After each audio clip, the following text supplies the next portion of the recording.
Ang papagabit pala ni Kuya is gusto niya yung malakas na busina. Ayan, gumawa tayo ng busina. Subukan natin to kasi hindi naman tayo magaling eh.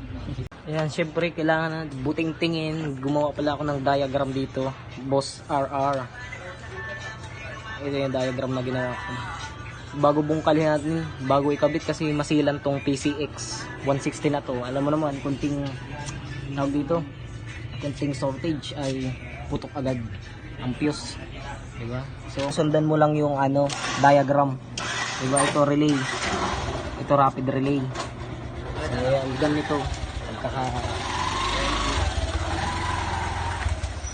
ayan yung rapid relay. Yung yung kulay pula is number 30 papuntang battery, tapos itong dilaw naman papunta dun sa rapid relay papuntang switch, diba?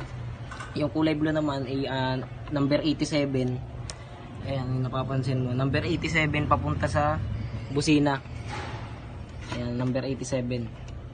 Tapos yung dun sa kabilang horn, body ground na lang yan yung isa.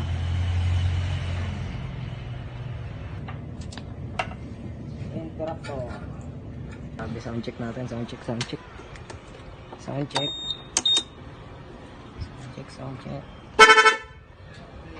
natin yan. PCX.